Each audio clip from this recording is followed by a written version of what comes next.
Y Lucas, en el capítulo 22 y el versículo 66 dice, y cuando fue de día, se juntaron los ancianos del pueblo y los príncipes de los sacerdotes. En Juan se hace más énfasis en el asunto de la noche.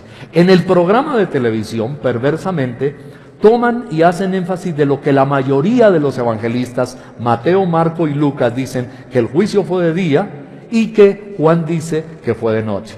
En realidad, al estudiar de una manera imparcial la palabra de Dios, nos damos cuenta que en verdad lo que hubo fueron dos juicios. Uno, que como dijimos en nuestra predicación anterior, fue el juicio judío, y otro fue el juicio romano, pero por momentos hubo mezcla de ambos, en los cuales intervenían los sumos sacerdotes e intervenía también Poncio Pilatos. Entonces, decir que los evangelios se contradicen porque tres hablan de noche y el otro de día es también una perversa, malintencionada cosa que están afirmando, porque en realidad el juicio duró toda la noche, pero se prolongó hasta la mañana siguiente. Lo que pasa es que Mateo, Marcos y Lucas hacen énfasis por ciertas cosas delicadas que no viene en este momento al caso comentar, que sucedieron durante el día, aparte de la negación de Pedro la noche anterior. Por eso ellos hacen énfasis en aquello, mientras Juan de pronto omite un poco lo que sucedió durante el día. Pero ahí no hay ninguna contradicción. Tercera perversidad que hubo en este programa, y esta sí que es como dicen, el colmo, la gota que rebosa la copa.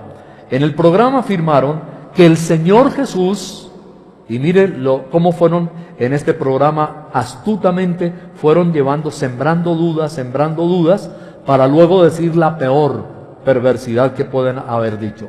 Que el Señor Jesús hizo arreglos clandestinos con Judas, presionándolo para que lo traicionara. Es decir, habló con Judas y le dijo, Judas, traicióname. Que de esa forma, según le dijo el Señor a Judas, dicen ellos, tú vas a quedar como un villano ante la humanidad, pero mi Padre Celestial te va a recompensar en el más allá para que todo salga como está planeado. ¿Ustedes pueden comprender esa perversidad?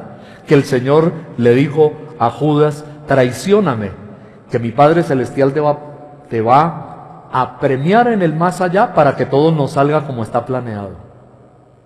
O sea, una especie de soborno terrible. De igual manera, los inicuos productores de este programa de televisión afirmaron que también Jesús hizo sobornos a los que tenían un pollino.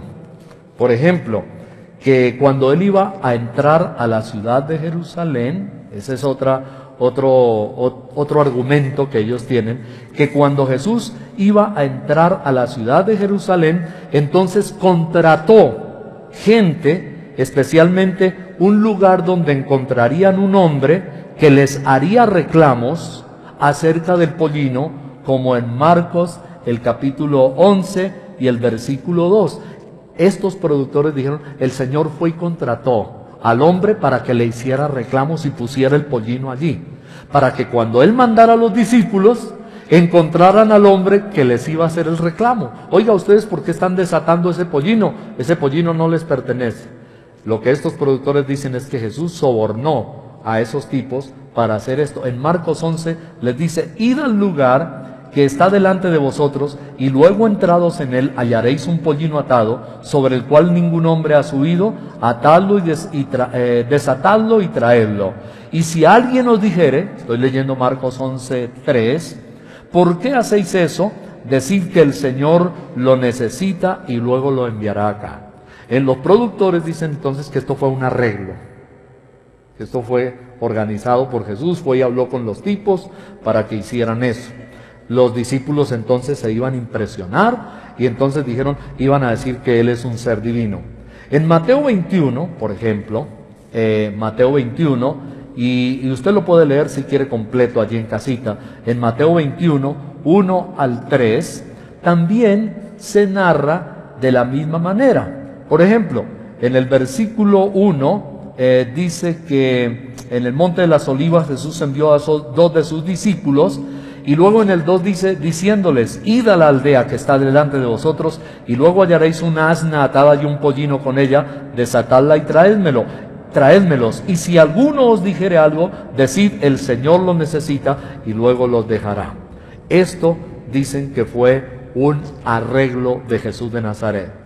Tercera cosa que afirmaron en ese programa también. De igual manera dicen que Jesús hizo un arreglo clandestino con el hombre del cántaro, al cual debían seguir sus discípulos hasta la casa donde él ministraría la cena del Señor o la Pascua con sus discípulos.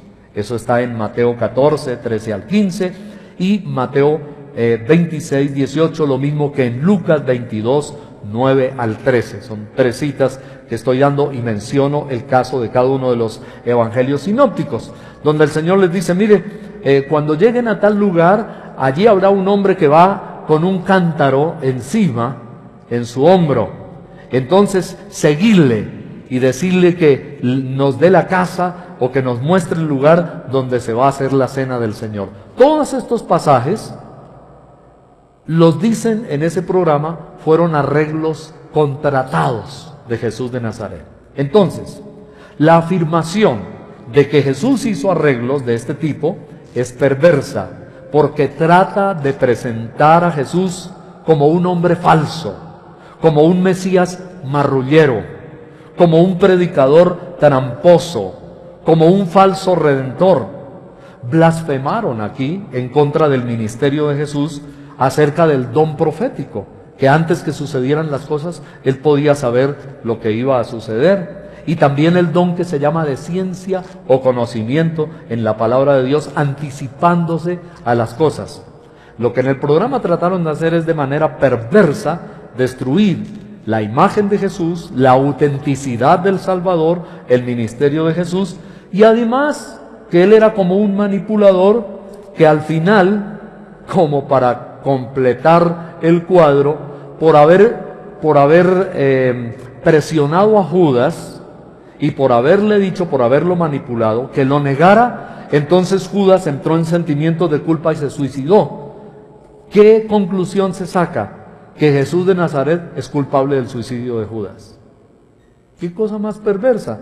Todo esto que hay allí. Entonces, como se ve en esta producción de televisión, ha sido realizada, y eso es lo quizá destacable también, no porque los productores tenían dudas de Jesús, sino que lo hicieron, se ve desde el punto de vista periodístico, y también desde eso en la parte humana, pero también desde el punto de vista del discernimiento espiritual. Como periodista lo digo, como teólogo también, se nota que ellos no tenían dudas acerca de Jesús, sino que hicieron este programa de una forma consciente, de una forma malvada, de una forma intencional, de una forma manipulada, tomando, como dije al comienzo, algunos testimonios de teólogos auténticos, los insertaron allí y luego metieron el veneno.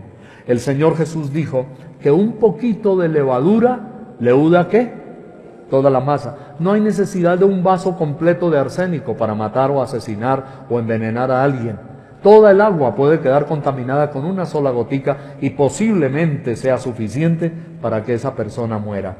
Entonces, hubo una mala intención en estos productores y merecen de manera implacable, por su perversidad, porque son conscientes de lo que estaban haciendo, merecen de manera implacable el juicio de Dios, el cual, si nadie lo ha hecho, yo personalmente como ministro de Dios, de Jesucristo, demando un juicio implacable desde el trono de Dios sobre estas personas que han hecho esta producción tan perversa y tan malintencionada.